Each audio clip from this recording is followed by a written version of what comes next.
You're now listening to Sound Talent Media. Check out more shows at soundtalentmedia.com.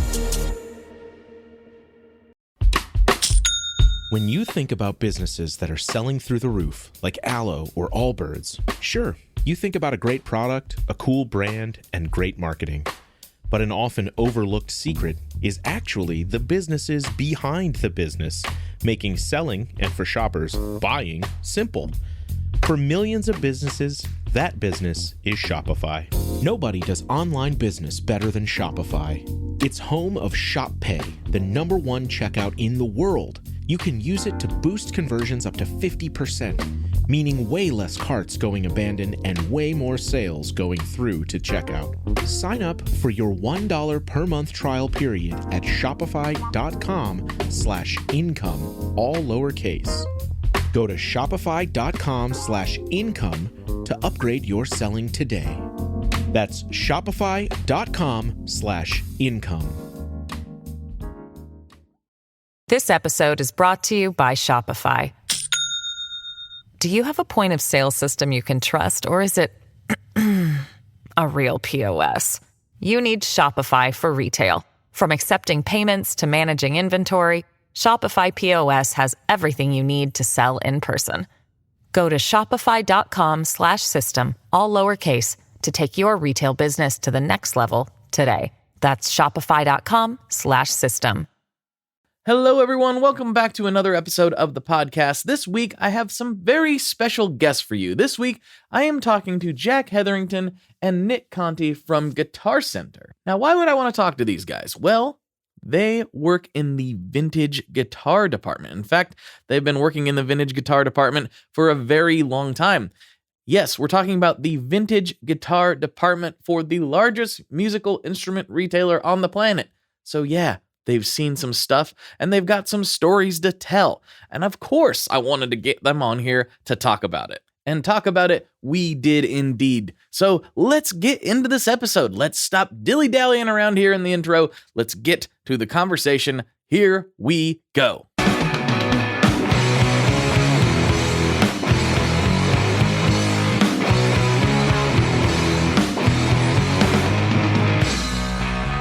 Hello, everyone. Welcome back to another episode of the Tone Mob Podcast, the show about guitar stuff, occasionally, sometimes. I'm your host, Blake Weiland, and with me today, I have Jack Hetherington and Nick Conte from Guitar Center. Wow, something went down my throat right in that very moment. That's very convenient. Woo! From Guitar Center, specifically the vintage side of the business, which I think will be really interesting. There's probably a million places we could start with this, but probably the best place would be to take you guys individually. When you guys started playing, what got you interested in vintage instruments and kind of how you ended up doing what you're doing, and we can go from there. All right. Well, I'll jump in. So wow. It's been at this point such a long journey, but so I'll make it brief because I tend to get long-winded. But yeah, so I was going to college and I was studying like history, and I wanted to be like a teacher and a basketball coach, and that was kind of the plan. But I'd always really been into music and classic rock, and I tried taking guitar lessons when I was young during like summer camp, but I was way more interested in just running around and doing that kind of stuff, so it didn't stick. And then it's kind of a funny story, but I was out to dinner with one of my best friends and his parents. They'd taken us out to dinner. We're just sitting there, just rapping. And the mom was like, "So what do you want to do when you get out of college?" And I was like, wow. And this just came out. I'd never talked like this before, never mentioned this before. I was like, you know what? I think I just want to play guitar and like make music. And it was like that kind of glaring and kind of not in keep with everything else probably that we had been talking about. And so like within 3 months, I had left college and went back to New York City where I'm from. I had bought like a pawn shop Strat a few months prior to that. And that ended up being kind of part of this crazy story. And my girlfriend at the time got me guitar lessons for Christmas. And I took it really seriously because I was late to the game. At that point, I was like 20. So I was like an old man in rock and roll terms. And so I just started taking the lessons really seriously, playing a bunch. I knew I needed to get into a band right away if I was going to really make something happen. And so I did that for a long time, had a lot of really great experiences, recorded a bunch of cool stuff, did stuff at Sony in the city there. And then having lived in the city for a long time, it just got to the point where it was like, okay, it's not happening here. I mean, cool stuff's happening, but I'm not getting signed. I really need to get signed, just tunnel vision. And my wife and I had just had a daughter at that point. So we're like, all right, well, what do we want to do now? And the choices were pretty much Los Angeles, where I had some family and they could put us up while we looked for a place, or we were thinking about Austin, Texas, which was just cool and musical and all that stuff. So we decided to come out, take advantage of my aunt and family being down in Orange County. And we got an apartment in Hollywood. And I was bartending at that time. So I was walking down Sunset Boulevard and I was handing out resumes, and nobody was hiring. What kind of following do you have? And just all that kind of stuff. I got here like 3 days ago. I got like $90. Can I just, maybe prove myself first? And they're like, well, you really need somebody with a following. So I'm walking down the street. I'd never been to Los Angeles before that, never been to Hollywood. And I'm on Sunset Boulevard and I look across the street and there's Guitar Center, which at that point was almost as big as it is now. We have a little bit more space. And I'd never heard of Guitar Center. It was all, the 48th Street stores, Sam Ash, Manny's, things like that. So I'm like, well, clearly I need to cross the street and go see what's going on at Guitar Center. And this is going way back. It was like 1997. And so I did, and I ended up getting hired, not that day, but the next day in the vintage room, because I had started getting into vintage guitars in the city, in Manhattan. And it kind of went from there. And I kept on playing and took a little break from Guitar Center to do one last hurrah with the rock and roll thing. Got close again. Didn't happen. No problem. Came back to Guitar Center. Ended up working in the vintage room for a couple more years. Went out and ran stores for about 5 years. And then came back to first run a store down in Fountain Valley. And then post-recession, when everything just kind of went nuts, they asked me to come back to Hollywood and just kind of help get the wheels back on the track. And that was a long process. But shortly after I was asked to do that, Nick came on board, and we've been working together. We knew each other from having both been stealing some of his thunder here, but both of us having been store managers prior to me coming back to Vintage. And Nick and I started working together back in about 2012. It's been an awesome ride the whole time. Cool. How'd you get into all this, Nick? Well, so my dad was a guitar player, right? So I was kind of a guitar bass player, and I was just kind of brought up in a musical family. And so he had vintage guitars as I was growing up, but I couldn't touch them. Right. Sure. So my first guitar was, it was a Harmony set that was probably from JCPenney's or something like that, battery powered amp Strat, knockoff or whatever. And then, so I got to play that, you know what I mean? And then, kind of, learn on that and do all that stuff. And I would kind of upgrade to, Mexican Strats, Telly, stuff like that. And then finally, I don't even know how old I was when he allowed me to start playing the guitars, but you know what I mean? It was always just like I was eyeballing him across the room, you know what I mean? Like, it's the forbidden fruit, you know what I mean? So so finally when I got those, I just noticed that they just, to me, just seemed to feel better, sound a little bit warmer. And then when I started playing in bands around the Detroit area, that I was always playing with some older people, and they all had vintage instruments too. So that's kind of how I first got the bug. And then, then fast forward to now, when I started doing this gig in 20. I started with Guitar Center in 2003 as just working in accessories. Just started off there and just worked my way up through the ranks, and then ever since we've been in Hollywood now for the last 10, 12 years, you're just surrounded by all these things, and you just get like a real appreciation for them. It's a pretty special thing. I remember when I first started getting into I played guitar for a long time before I actually got into like gear. Becoming a gear nerd and obsessed with every little bit of it. And my grandpa, I knew he kind of played guitar, but I mostly knew him as playing piano. And one day, it's kind of a weird story. So he had this Les Paul Jr. in his closet. And I've told this story on the podcast before, but I didn't really know that much about vintage guitars at all, but I knew a little bit. And he knew I played guitar. And he was watching Antiques Roadshow with my grandma, and somebody brought out an early 50s Junior. And they was like appraising it or whatever. And he was like, well, I've got one of those in the closet, along with 2 tweed champs. and it was like, what? You do? And he pulled it out and he showed my grandma, like, yeah, look, it's like the same thing. And he didn't really know much about it. And so he talks to my dad's friend who knew a lot more about it at the time. And he was like, well, it's all cracked and stuff. Maybe I should take it and refinish it. Right. Yeah. And then he's like, no, don't do that. So he just kind of put it back in the closet. And it was a couple years later, I heard that story and I was like, well, let me take a look at it. And I look at it and the bridge is all kind of pulled forward, as happens on those and whatever. And so I took it to my local repair store and they did a great job on it and got it all fixed up. And I just brought it back to him just because he didn't know where to go. And so I brought it back here. Your guitar is playable now. And he was like, yeah, that's great. How about you keep it? So that was nice. The Junior you see over my shoulder there. That was his. No way. Yeah. So that was my first vintage instrument. So I hit it pretty strong out of the park, I feel like, by total accident. Yeah, man. So yeah, you came out of the gates pretty strong with that one for sure. Yeah, it's a beauty. I love it. It's fantastic. Yeah, and that's such a big part of the whole like vintage trip are the stories and all and the things that still walk in today, and so many of them are still in the family for the last however many years, decades, etc.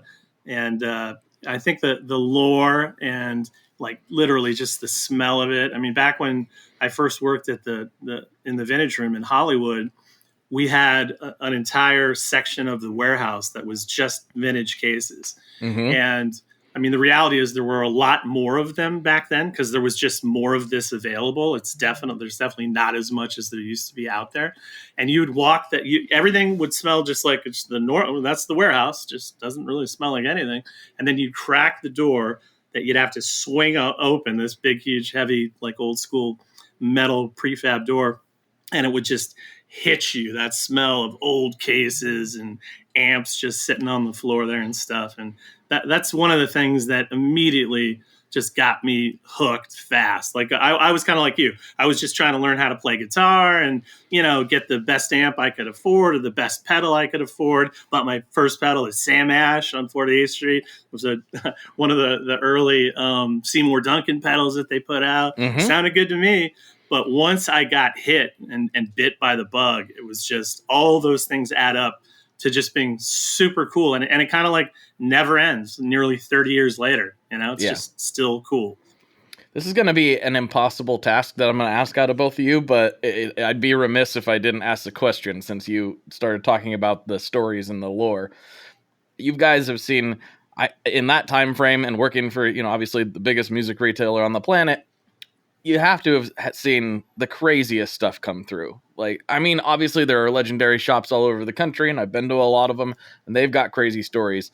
But you guys just you're all across the U.S. in a way that nobody else is, with tendrils into all these different communities.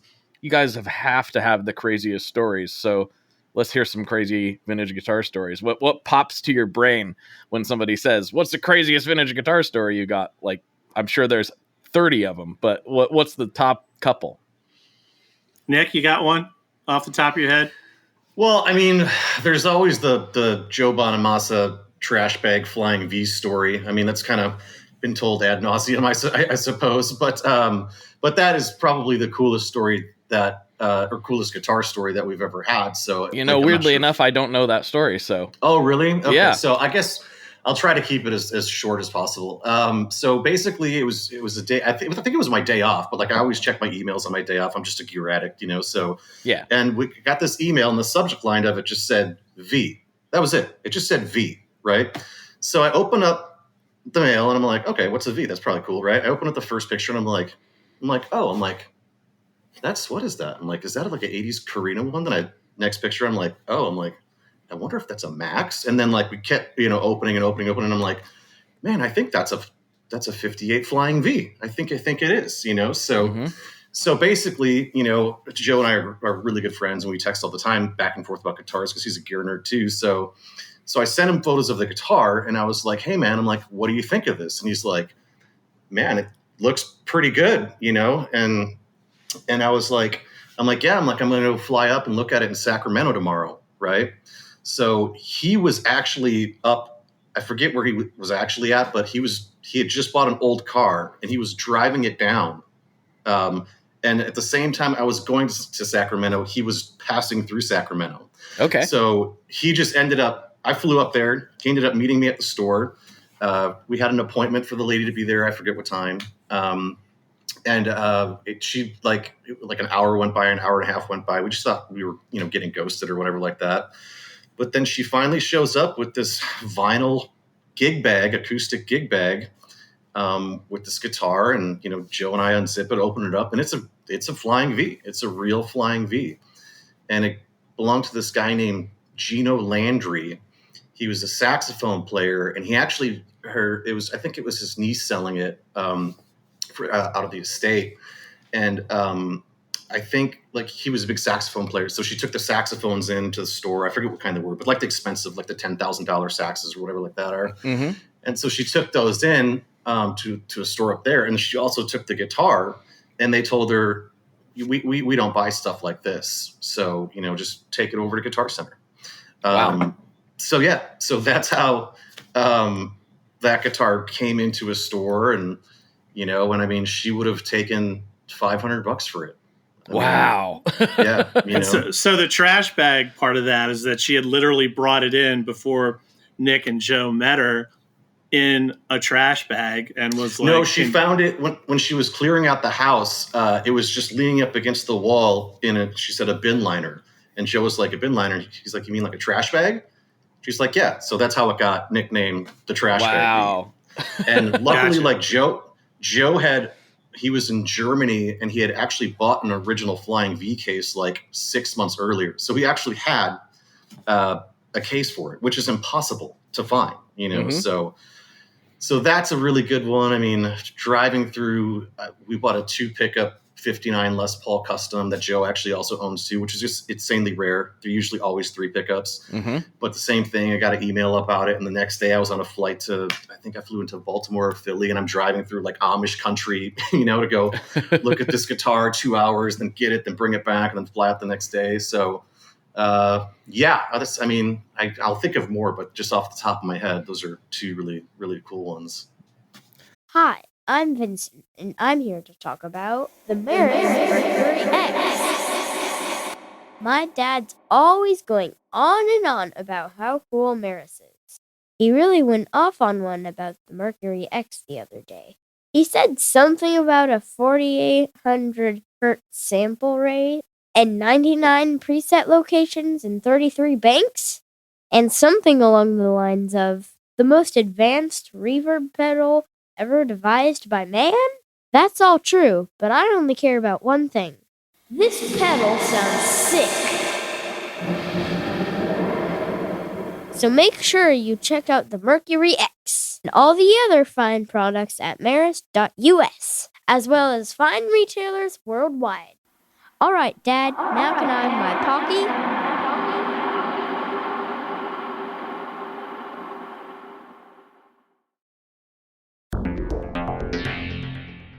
How exactly do artists get their music on Spotify, Apple Music, Deezer, Tidal, all these services? How in the world do you get your music there? Well, in the past, you had to use something called a record label. But these days, you can use DistroKid. DistroKid is the absolute easiest way to get your music up on streaming services, and it's the most affordable way to do so. Not only do plans start at $22.99 for the entire year, that's less than $2 a month, DistroKid also does not take a cut of your streaming revenue, unlike some other services out there. Even better if you sign up by going to tonemob.com/distrokid. That's tonemob.com/distrokid. One more time, that's tonemob.com/distrokid. You'll get 30% off. That's right, 30% off their already extremely reasonable prices. So go to tonemob.com/distrokid and get your music out there. We are brought to you today by Sweetwater, specifically the Gear Exchange. You may have heard about this. This is a place where you can go to buy and sell your used gear. Maybe you got a pedal over there that's just kind of collecting dust. Maybe there's something you've been eyeing from the Sweetwater catalog. Well, right now is a great time to turn that unused gear into something you're actually going to use. Even better, if you sell on the Gear Exchange, you can keep 100% of the sale as long as you choose a Sweetwater gift card as your payout method. That is not too shabby because, let's be honest, most of this buying and selling we do is just to fund new gear purchases, and that is a great way to reach a wide variety of customers and keep 100% in your pocket, or rather on your pedal board. So go check out the Sweetwater Gear Exchange and turn that unused gear into something that's actually going to help you write that next huge riff. You got anything, Jack, that stands out in your career? Well, this is kind of, I'm cheating a little bit, but yeah, there were just so many stories of, I'm super into tellies, and we've had just crazy, and for us, and I'm speaking for Nick, but he'd probably agree. It's great when we end up seeing an immaculate 52 Black Art telly that's just wow, that's in incredible condition. We're so lucky to be looking at this. Hopefully we can get it.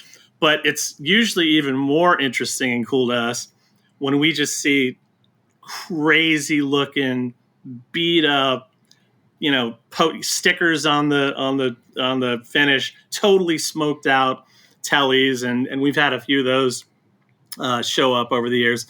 But the story that stands out most to me, just in terms of the vintage and the vibe and the kind of things that we end up seeing and doing, was when I was working as an assistant manager in the vintage room.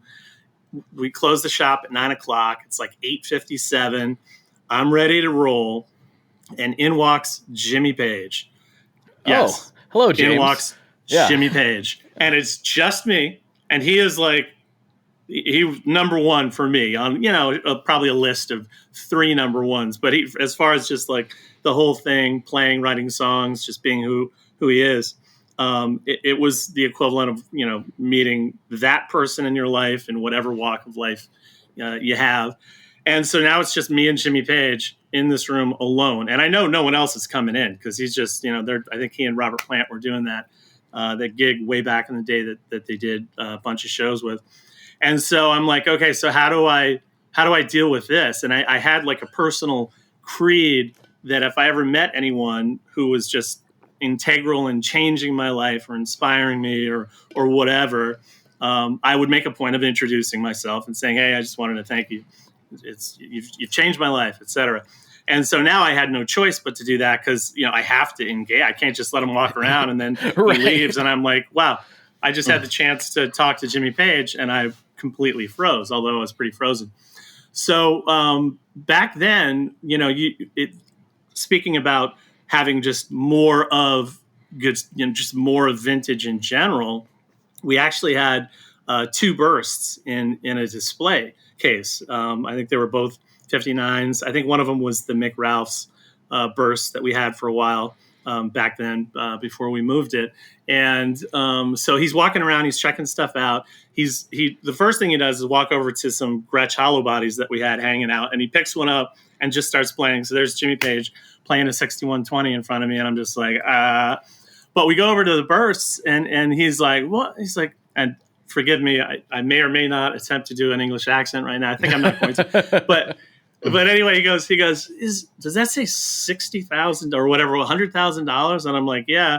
And I'm and you're to blame for that. And I was Yeah. Okay. I just accused Jimmy Page of, making the burst market go nuts. But Well, I think you're not wrong. So. No, and so it just kind of came out, and of course I was like I was like a little kid at that point. So and there's been other times when just like people who just have, for me, literally changed my life and changed the world and all that have come into the room. But that's one that stands out.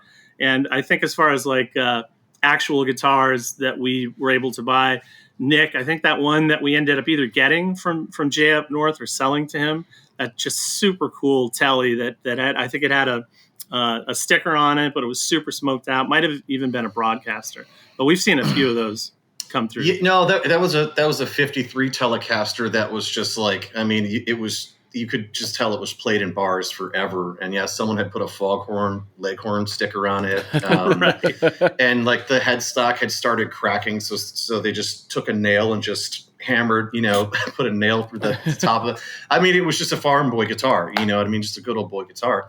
And like the tragic ending to that story is that someone bought it, and along the way they removed the sticker, they removed all the smoke, and it's still a very cool guitar, but it just looked so much cooler. I think you've actually seen it on my Instagram because I've posted it a couple times, but that's cool then. And then it's a small story too. I'll shamelessly plug one of my own guitars because I have it here. I got this. This is a 30s L00, right? This walked into one of our stores. I can't remember where, but it was completely wrecked. The bridge was just completely pulling off the guitar. And it also came in with a 30s shade top D18, which shade top means sunburst if people aren't familiar with it, which are just incredibly rare. So we didn't end up getting the D18, but we ended up buying this, and I had my friend Joel go through it and completely dial it back in and whatever. So the small world story is that I was at the Nashville Guitar Show. I think it was a year or 2 years ago, and I was walking around and I saw the D18. Like, it was unmistakable. It just had the patina that you would, and stuff like that. And like my buddy David had bought it. So I was going through, and he's like, had all the paperwork and pictures. So I found original photos of the owner playing this guitar, right? Wow. Alongside photos with the D18. And you can see, his name was Cowboy Bill Macy or something like that. But you could see like where the wear started to all line up and everything, and it's just, like cool stuff like that, that you just don't expect. Mm-hmm. Yeah. One thing that crept into my mind while we were talking about this, it's easy to like get really excited about, a Burst or a Blackguard Telly or something like that. But there are also a lot of guitars that are, technically vintage now that aren't necessarily in that unobtainable price point that, for most people, right? Like most people, even if they stumble upon a Burst, they're probably not going to be able to afford to buy it. It's just the reality of what Jimmy Page has helped do to the vintage guitar market. But what do you guys view as some really cool, really vibey vintage guitars that are actually, more reasonable that somebody could actually maybe afford to purchase, if they're an average kind of working person? I can, Nick, let me jump in there. I had a thought. That's a really great question. And I think it's a question that me and the team had to think about when we took over the team and kind of built out an actual team that was based in Hollywood, that all we did was look at guitars that were either walking into Hollywood but mostly at the other, like you said, 200 at this point, 300 stores around the country. And that was like, well, it was the question of like, what is vintage for us? And right. Up until that point, we had really focused on, and I think it's pertinent to kind of maybe the bigger picture of what we're up to these days. And that is like, for me, I couldn't afford a Burst when I was first getting into vintage guitars. And when I came to work for Guitar Center and the vintage room and the vintage business in particular, there was a real focus, at least what we could manage from that store, when we didn't have like a really great network around the country of handling a valuable or maybe vintage or high-end used guitar at a store that's 300 miles away, and it's 8 o'clock our time, it's 5 o'clock. And it's just like, how can we do that? And so we kind of had, I think the thought process was more around catering to just the higher end, rarer stuff that we could buy at a show, that we had our hands on. And we kind of shied away from refinished guitars or guitars that might have had a headstock break or things like that, which are a lot of what at that point, and to your point about what we could afford, that's what I could afford. I could probably afford, or somehow by, hook or crook, get a refinished, Telly, or maybe a 70s Telly or something like that, but I couldn't buy a Blackguard Telly or whatever else the case may be. Mm-hmm. So when we put the team together, part of my thought process was, because the market it wasn't just us, it was the entire guitar market and vintage market had fallen off a cliff, just like the housing. I mean, basically it was the same activity with vintage guitars. What can we do to rebuild this business and get guitars into people's hands? And part of the philosophy that I pushed at that point was like, we have to be buying refinished guitars. We've got to get, as long as it makes sense and we come to a good resolution with the person that's selling it and everybody's happy with it, we need to make those available, because that's where, most of the people's heads are at, especially post-recession. So we did that, and we ended up getting tons of cool guitars that we might not have bought, 2 years before or whatever, by virtue of, putting a plan together and just being cognizant of like what was the reality in the market at that point. And so we've done that ever since. And we've also bought plenty of, really valuable, cool, high-end guitars as well. But I think part of what we're trying to do now is reinvest in especially now that we have that, it's established for over a decade now, how we buy the guitars, what the process is. It's very in depth. There's, 7 people on the team. There's always someone there, multiple people that we can talk about buying essentially a more risky thing when you're looking at a guitar via pictures and phone calls and things like that.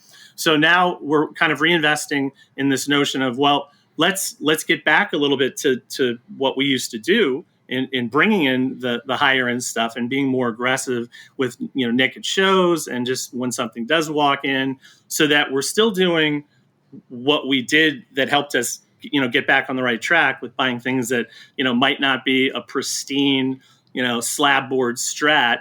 We'll buy that refin slab board Strat for sure. But now, hey, let's make sure we're not letting that pristine slab board Strat get away at a show or get away from us to the best of our ability at a store. So it's kind of like being, I think, trying to be we try to encompass whatever might turn somebody on with a quote unquote vintage guitar, because there's lots of different definitions, and people have a different sense of, well, what's really vintage, what isn't vintage, when does it become used? That's totally subjective. You can't really say 100% what is or isn't vintage, but it's about like all of that, right? So that we're taking care of the person whose budget is $1,500 or $2,500, and then getting into, especially now with what we're doing with the business, having a wide array of that more collectible, higher end. I had one when I was a kid, but I want to get that gold top, that 50s gold top now, and just being more aggressive about having more of that super cool collectible stuff too. Mm-hmm. Yeah, because I find like I tend to gravitate towards the if I'm looking at vintage stuff, to like kind of off the beaten path stuff a little bit. The Junior's like the most classic thing that I have, but like I got a 65 Melody Maker double pickup that I just love to death, and that wasn't that expensive. I think I paid $1,200 for it or something like that. My 74 Telly Custom, that was not that expensive. It was just under $2,000 when I got it a few years ago.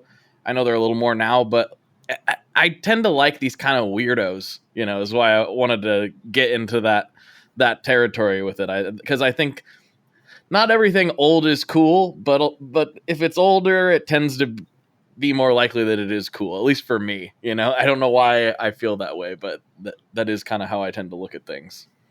Yeah, the 70s you're right were great eras for stuff like that. For the 70s Japanese stuff are great guitars. The Ibanez,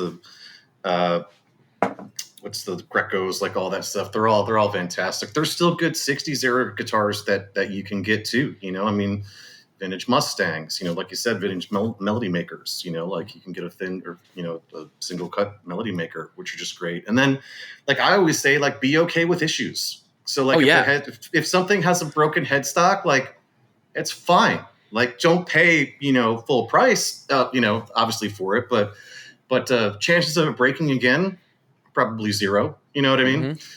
If it's been routed for pickups or whatever, like, I mean, that's all the stuff that I like, And so if you get into that 70s era stuff, especially with, Gibsons and Fenders, it's significantly, there's significantly less than what you can find. But like, it's for another show and tell. This is just this is a 70s Les Paul Deluxe. It's got a headstock repair. It's beat up. You know what I mean? It's like the knobs don't work. These two knobs, but like, I don't care. You know what I mean? Because you can get stuff like that for good deals, and it has a story. So yeah. I think, and for me, I think sometimes that, like, I just got this Les Paul recording that has a weird burn mark in the middle in between the pickups. And I'm just like, how did this even happen? What were you doing? It's not a cigarette. It's not like, I don't know what you were doing, but there's a big old burn mark like on the pickup and in the middle in between the pickups. But I'm also like, I kind of like that it's there because it's weird and it doesn't make any sense. And it's a little mystery in life. It just keeps us wondering, keeps us thinking about stuff, and it plays great. So yeah, I think that's a really good message though. It's like, be okay with some things like that. If you're just going to play the thing anyway, you're going to cause some damage to it most likely. So who cares if it's not perfect, as long as it's cool. I think that's great advice. Really. That's cool. Yeah. And I think the good thing about this, or the great thing about these guitars is that there's something for everybody. And the key is just, if you're in the market for something, then it's, it helps to have friends. It helps to, get second opinions about stuff that you're buying. But if you want something that, you're just going to leave in the case or put in a case, a clear case that you're looking at, and you want it to be of that level of collectability or pristine condition, cool. But there are way more guitars available to people that do have issues. But what I was going to say is, like, part of the story of all this and just the vibe of it all. And, I know Nick's the same way. It's like looking at the old Fender factory videos on YouTube. And, we're lucky to have a guy named David Maddox on our team, who was a Fender employee for like 30 plus years, maybe even might be over 40 years. And just hearing him talk about, it's like, well, this is that. And be like, well, no, actually we had to bend that part of that, trem arm by hand because, we couldn't get them sent in that way from the manufacturer. It just all adds up to why people who are into vintage and why it's just the vibe is palpable. And then when you start having people in your circle, either you like walk into a group of people that are like that, or you start making friends who are into the same thing, it just becomes this community of awesomeness and really great, histories, and let alone all the music that was made with all these things. And I'm sure like a recording bass or guitar, a Gibson, not going to be number one on a lot of people's lists of I have to have that. But if you were to like be able to look at all the albums that were made in the 70s and whatever, there are recording basses and guitar, Les Paul recording basses and guitars all over those things. There are Tyscos all over those things. You see pictures of these studio guys playing those just crazy guitars. Maybe they got like a little deal where they're getting, an extra $100 if they have a picture of them in one of the rags that has them playing this really crazy, like a guitarian or whatever it might be. But it just all adds up to just so much cool history and it's fun. Yeah. Yeah. Well, and it's the other thing about it too is it just, you don't really get to this level without kind of going through a few other stages first. So everybody's got their, starter pack with the battery powered amp story, and then he gets in, and it just kind of is this connection point that we all form at some level. And some people get really into pedals or really into amps. Everybody has kind of their thing that they gravitate towards, and I'm just sort of hopelessly obsessed with all of it, so that's dangerous. But it becomes a real community of people you can meet and hang out with. And through doing the podcast, I've gotten to interview some of my musical heroes, and my wife has been there for a couple of those, and she's like, these guys are just like you. So true. She's like, I've never heard anybody else obsess over the way Pelham blue fades into a green. I'm like, yeah, it's so cool though, isn't it awesome? And yeah, we're just all big nerds at the end of the day. That's what it is. There's no doubt about it. And good thing. So I mentioned the team, and that all we basically do is look at this stuff coming in, and it's not just vintage. We have, we'll have, if you have a question about, if you're an associate out in the field and you have like a boutique amp or whatever the case may be, a used amp, not necessarily like a twin reverb or a vintage Vox or something like that. We have people that are like on those, because at any given time, there's probably 500 people at a store at a Guitar Center somewhere in the United States, trying to work a trade or sell us something. And man, if we didn't have our team of nerds just like looking at that stuff, it would be really hard. And because you're literally just doing this from the time you punch in on your laptop to the time that you clock out. And the great thing is that we've got this little group, and we're talking to each other all day long about, well, what do you think about this? And what do you think about that? And just bouncing off before we, say, yeah, let's do it. Let's, it sounds like a good deal. So thank God for the guitar nerds out there, because it's not easy necessarily just reaching out to the field going, hey, we have an opening on the team, because it's got to be a special kind of guitar nerd to work with us for sure. Yeah. So going back a little bit, you mentioned, and I'm just curious, everybody does have their own definition of what is vintage. And I'm getting to the age where more and more stuff that I grew up with is becoming quote unquote vintage, or at least that's how I see it advertised sometimes. I'm like, well, that feels weird. But internally, I'm guessing you have some sort of guideline or dividing line or something, because you go into a Guitar Center and you'll see things labeled as vintage or used. Where is that line for you guys, or at least how do you find it when it's a bit of a nebulous term? Let me take that one. So it is nebulous, but where we kind of start is, okay, is it from the 70s? Is it something that we can discuss and agree that it's probably, this is considered a collectible brand? Is it a niche brand? So it might not be, there aren't price points, that's for sure, because it's like a Teisco that might have seen better days, and we're gonna put it up at $399 or $499 or whatever, is still to us collectible. We're gonna put it into vintage. Now there might be one that's had tons of changes and it just has kind of moved out of that, mostly probably the collectability discussion within the team. We don't have any hard and fast rules about what is vintage or what isn't vintage. And it's also like, what are the people in the market doing? When Nick mostly handles shows for us, I've gone to a few this year. I used to go to a bunch. I'm back into, now that we're, trying to really reinvest in our higher end, cool, collectible guitars. I'm hitting the road again. But it's like, would this be vintage at a show? Because even at the shows, you'll see people advertise them as vintage or used or whatever. It's not the easiest, to be frank. It's not the easiest thing to feel completely like we've figured it out. This is what is vintage and this what isn't. This is not vintage. It's more a discussion within the team.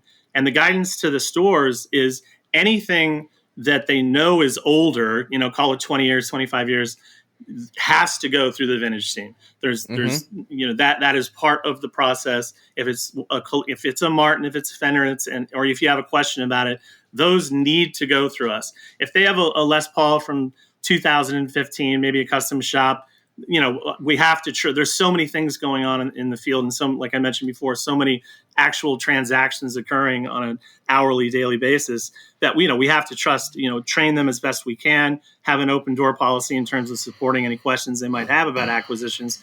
But it's mostly our team kind of working together to go, yeah, that's a no-brainer. And it's just, we all kind of know that that's vintage. A 75 Les Paul Custom is always going to be vintage unless it's just had every single part changed on it, refinished, broken headstock. At that point, we might go, you know what, that's moved too far away from how it left the factory. We're going to put it in used. But we have to have that a little, it does become a little bit objective within the team. But fortunately, we've got a lot of experience on the team, and we're able to, I think, pretty well hit the, get close to the pin on what makes sense. That's not to say someone might not be looking at our website and be like, there's no way that's vintage. It's just really hard to satisfy every version of what someone might think is vintage or isn't vintage. You know what I mean? 100%. Yeah. What spurred that question was A, when you were talking about it earlier, but B, I'm good friends with the team over at Rev Amps, and Derek just did a video about 90s Gibsons, and like, here's some things to look for, or at least what he's discovered are things to look for. And I'm just sitting here going like, wow, we're talking about 90s as if, we talk about it in eras of music all the time, but now we're talking about 90s guitars as in the same kind of tone and reverence as 60s guitars. Not exactly, but like, oh, here's some of the weird things you look for that were from this era. This sticker was here and blah, blah, blah. Like all these little points that he was talking about what he looks for in his 90s Gibsons that he's kind of collecting. And I'm just like, this is just a weird thing to have seen shift to where that was just a guitar. And now it's starting to be vintage, or at least in some people's eyes, starting to be vintage. And so it seems like it's an ever evolving topic as well, because every year things get older, right?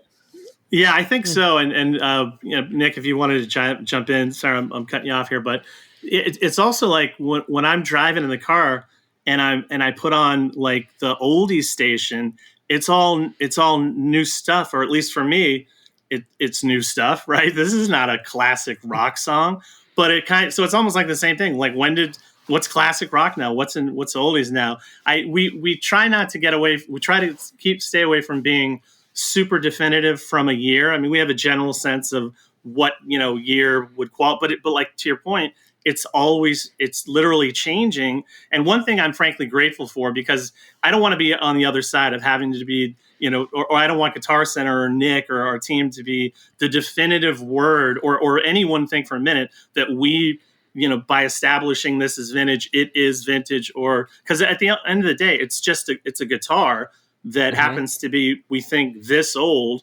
And, is it vintage? Is it used? It's just kind of like, it is what it is, and it's valued accordingly. I don't mean just how we value things, just in general. It's like, is it used? Is it vintage? But what I was going to say is, I'm kind of grateful that it hasn't become this kind of hot topic where no, we've decided that this is vintage and this is used, because it really is kind of nebulous.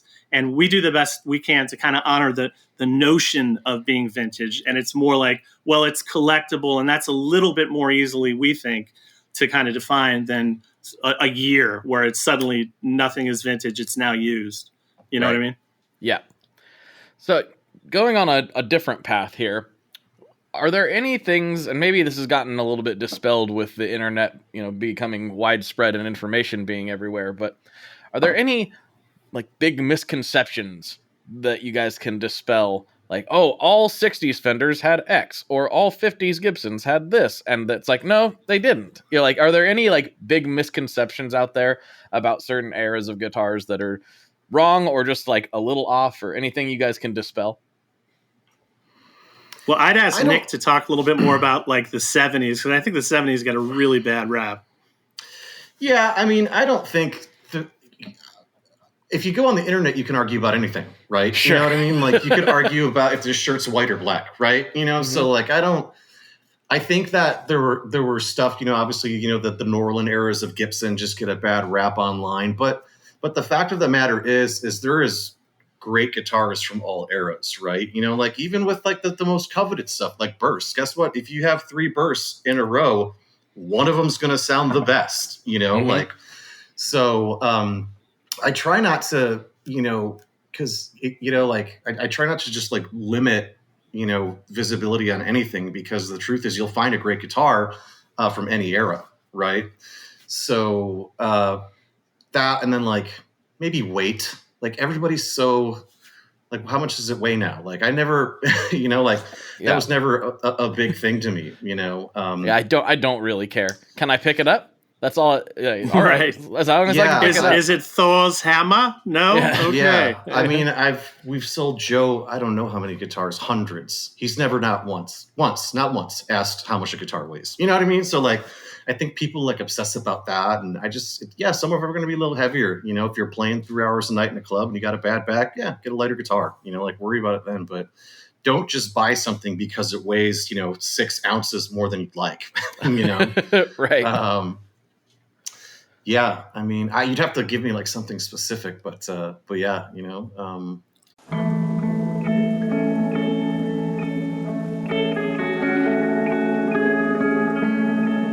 Hello there. I'd like to introduce you to your new best friend, the Chase Bliss Audio Lossy.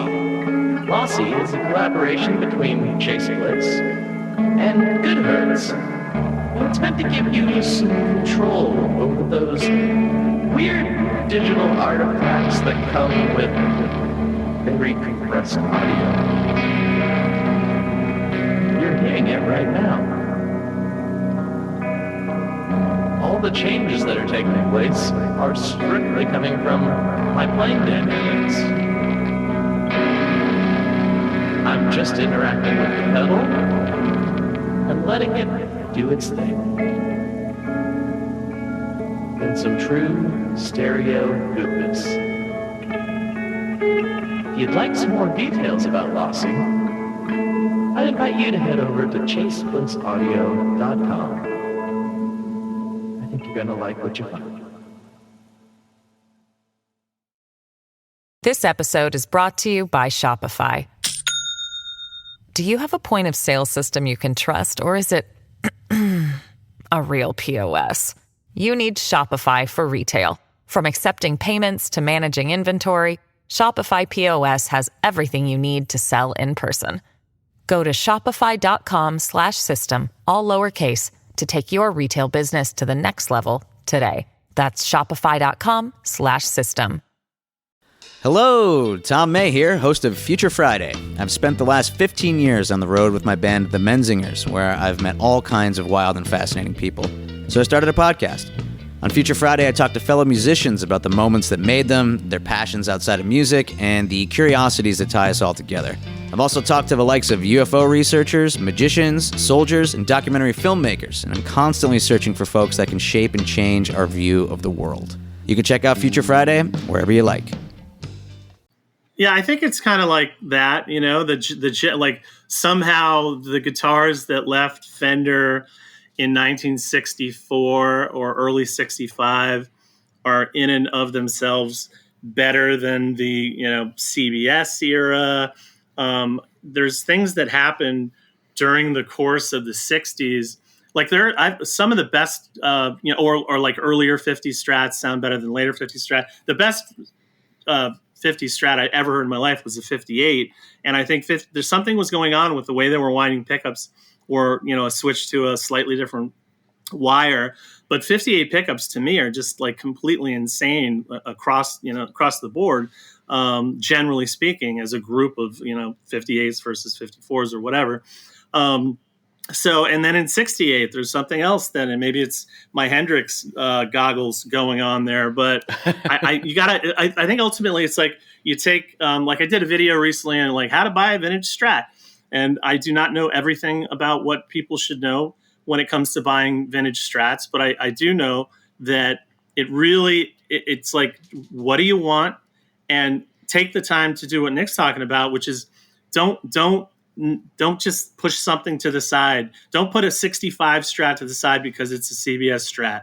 Don't put a 75 super cool black Telly, that they didn't make a ton of, aside because it's a mid 70s and maybe it's a little heavier or whatever. It's a little tricky because there's so much there's so much internet presence and so many people buying and selling used and vintage instruments that, ultimately you want to have a guitar in your hands before you make the decision to keep it or not.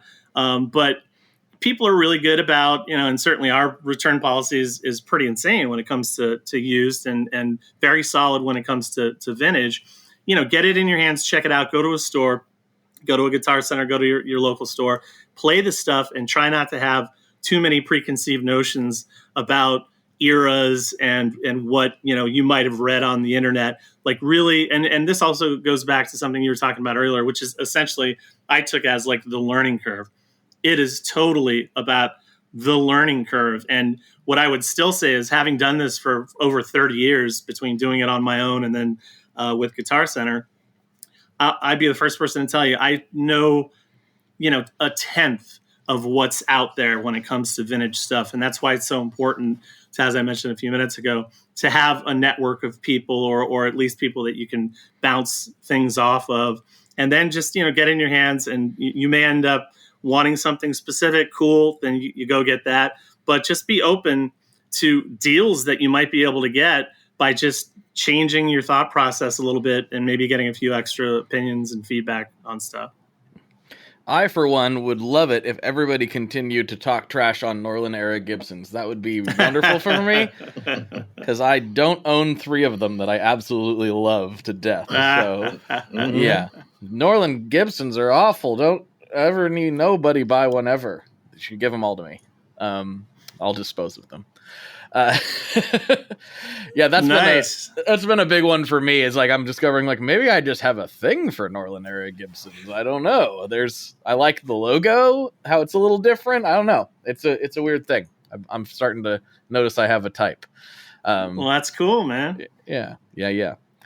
Well, we are approaching the end of the episode, and I have 2 classic questions that I always wrap this thing up with. And since there are 2 of you, we'll probably get to those a little sooner. But before I do that, I like to give the guests a chance to take the stage. And you're talking to a few thousand people right now. You can plug anything you want to plug. You can say hi to your grandma. You can do whatever you want right now. The floor is yours to kind of say whatever you want to say at this moment. Nick, you ready to go? I just sell cool guitars to cool people, man. If you need something, let me know. You can hit me on Instagram. You can, I don't know if we're going to link email addresses or anything like that in this or whatnot, but always happy to help. Always happy to talk gear. Always happy to give a second opinion. The amount of just photographs I've amassed in the last decade is like, I have photographs of pretty much anything, and I always tell people it's okay to be wrong. Like, you're going to make mistakes. Just don't be wrong alone, So, again, always happy to help. And thanks for having us on too, Blake. It's been fun. Of course. Yeah. Yeah, that's a great message. It's, taking a partner and everything. For me, again, like Nick said, thanks for having us. It's part of what we're trying to do is get out there and talk to the people and we're definitely in a position where, as I mentioned earlier, we're being more aggressive about getting to even more shows. And, typically Nick would do 12 shows in a year. We're probably going to do about 17 or 18 this year, doing shows that we've never done before. Hope to see Adam. We're working on having just insanely cool stuff across the board. And this speaks to used our used inventory as well. And I mean, there's a finite number of vintage guitars, no matter how you define them. There are always new used guitars coming into the market and getting produced. And I think companies are doing a better job than ever of making what the people want. So that's a really nice kind of trend that I'm seeing out there. But, we're interested in talking to people. We're interested in buying cool guitars. If you're out there and you've got a collection, you've been thinking about moving it, we're here. You can talk to any store person and they can get you in touch with us.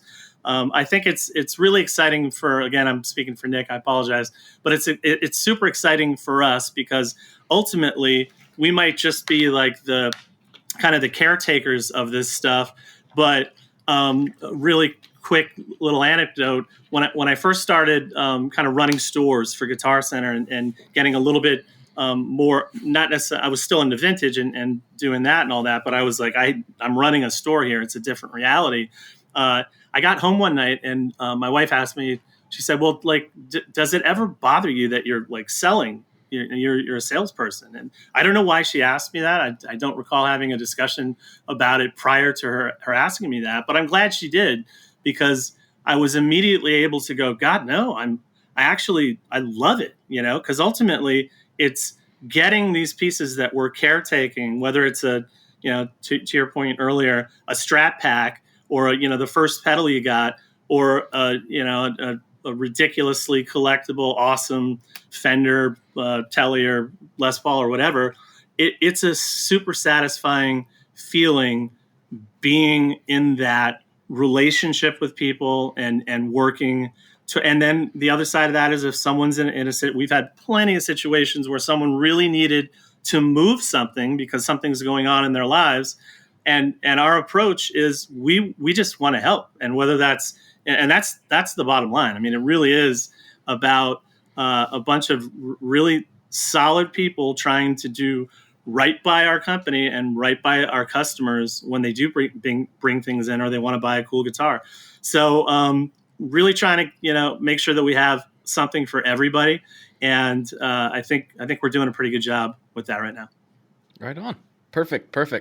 And for everybody listening / watching, whatever links you need will be where the words are, whether you're watching on YouTube or listening on your podcast player, wherever the description is, all the links that we will discuss after the show will be there, so you can get a hold of these guys and maybe get your hands on something cool. So that'll be nice and easy for everybody. All right, final questions. First one, what is your favorite Boss pedal? I don't use pedals. Oh, I guess no, I think I have a DD3 that hasn't been out of the box, and I actually don't even know where it is. You don't even know where it is? How about your favorite pedal? Go back in the Wayback Machine. At some point, you were into pedals, dude. Well, I think the first pedal I got was like a multi-prod. I think it was a Korg G3 pedal or something like that. But no, I have a Vintage Rat pedal, which are great. Vintage Rats are awesome. I have a Keeley compressor. And I have the DD3 somewhere. And I think, all right, well, DD3s are super cool. Definitely had a few of those. Probably had every version at some point or another. But yeah, Boss pedal. Mm-hmm. I'm going to go, I think it's the Metal Zone 2. The I think MT2? there was a second one. The MT2 I've got the murdered out version right here. Nice. Look at that. That is hot sauce, man. Oh man, it's good times. Good time. I used that sucker because it's a cool pedal. I mean, it might not be. I definitely was more of like the TS-808, Tube Screamer, Klon, like overdrive or maybe a little bit of distortion. But that was one of those sleeper pedals that you could especially bring into recording situations and totally get some badass tones. So that's my answer, and that I'm gonna stick with. I like it. Yeah, see, that's the thing is the EQ on it is fantastic. It's so powerful. Totally. You can make it do a million things, but it's also its downfall because you can make it sound real bad if you don't know what you're doing. So I think, and I've done that for sure. Yeah. So I would definitely do that because I don't know what I'm doing. All right, final question. What is your favorite kind of pizza? Ooh, I'm from Michigan, so I like a good Detroit style pizza. Detroit style. It's really good. Yeah, just pepperoni and ham, man. That's kind of how I get down. Pepperoni and ham. Wow. A Detroit slice? That sounds pretty good. It's been a while since I had a Detroit style slice. I quite like them. They're good. It's good stuff. Mm-hmm. But it's no New York City, just John's of Bleecker. Oh, man. Cheese slice. Oh, that's John's it. Of Bleecker. I love it so much. That's my favorite slice on the planet. There used to be a Famous Ray's, or it might have been a Famous Original Ray's, or Original Famous Ray's on 11th, and I think maybe 11th and 6th or something like that. And it's no longer there, sadly. And it was just a mess of a slice of pizza with just the cheese that you got at most of those Ray's. And that was probably until it went away. It was right there between John's and that one. But just give me a good slice of New York City cheese pizza, and I am super happy. You're a man after my own heart. I love the New York slices. I love John's on Bleecker, specifically. Grimaldi's. I mean, I could go on and on. I'm a big fan. Anything happening up in Portland that's even remotely acceptable? Oh, yeah. When it comes to pizza? Yeah. We've got some really, really good spots. Yes. Yeah, they've done a good job in LA in the last 5 years of, you got your prime pizza, now we've got the, there's a few like solid, like, okay, that's, I'm down with that. It's funny. I was watching the, One Bite Everybody Knows the Rule videos earlier. So yeah, I'm a pizza nut. My 12-year-old son and I, it's all about the pizza. Well, so if you ever come up here, I'll question. take you around. We've got some good spots up here these days. Like, and some actually like some places that have ranked really well in the world, in various places. So it's almost to the point. And this is gonna sound crazy. It's almost to the point where it's like, oh great, we got another pizza place we have to try. Okay, all right. Well, I can relate to that for sure.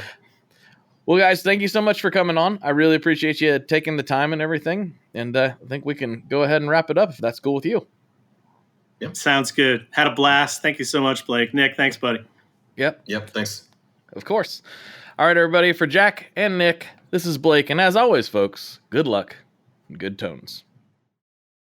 All right, everybody, I hope you enjoyed that episode as much as I did. This week, we are mixing it up a little bit on Patreon. I have something very special over there for you. Jack and Nick had to go back to, doing what they do, hunting down vintage instruments, which, man, that sounds like a good time. That sounds like a lot of fun. Anyway, I have something special for you over on Patreon. And, oh, yes, of course, all of the links and contact info and all that stuff are down in the description of this podcast or the show notes, depending on what app you're using to listen to this. It's there wherever the words are.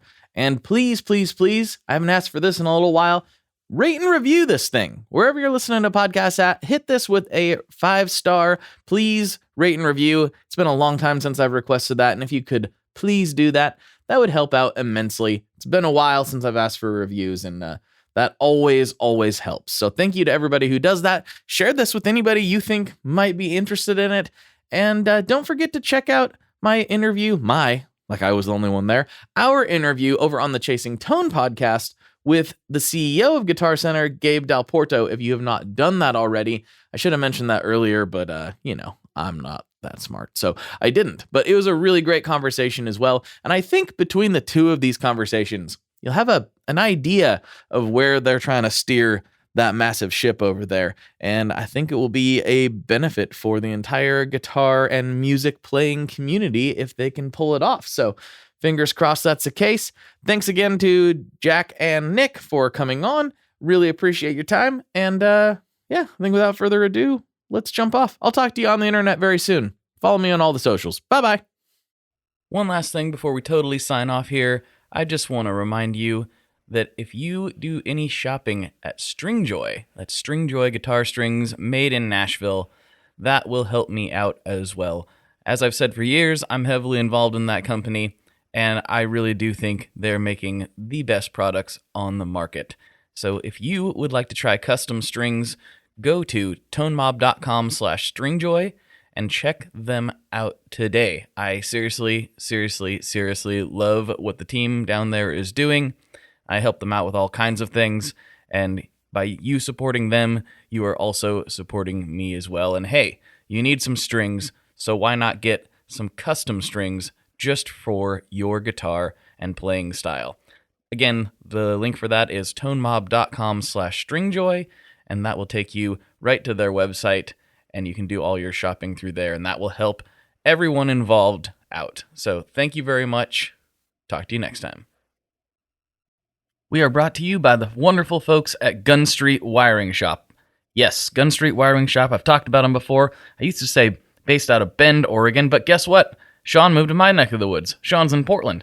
Sean is awesome and has helped me with a bunch of stuff lately. And if you have wiring needs for your guitar, he can help you too.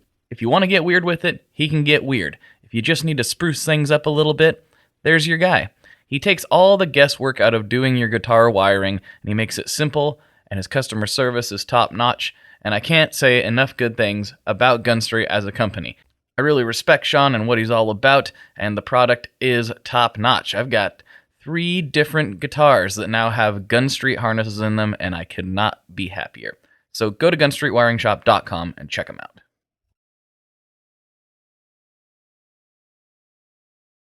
Hey everyone, it's Chris Pandolfi inviting you to check out the new season of my podcast, Inside the Musician's Brain, with new episodes airing now. Hearing it in that room, these guys playing this thing and trying to figure out how to play this song was mind-blowing. It's so inspiring to know there's so much more to it than you ever thought, and it just opened another door. But when people find faith because they need to, in terms of just filling a void to feel better without actually being better, that's when it becomes a crutch, much like drugs and alcohol do. Man, I don't have all the time in the world here. If I want to be a professional bluegrass musician, I felt like I had to take a very strategic approach, just trying to get rid of the barriers and figure out what those barriers were. The feelings still come and I have to reckon with that, but I think I have better ways of moving forward and not being stuck, which I think was the killer for me. Catch all that and so much more on the new season of Inside the Musician's Brain. Hey, what's up? My name's Lurk, and I'm the host of Lambgoat's Van Flip podcast. Every week, I have in-depth conversations with bands from all over the scene, big and small. We also like to keep our finger on the pulse and showcase up-and-coming bands on the show as well. So come check out Lambgoat's Van Flip podcast.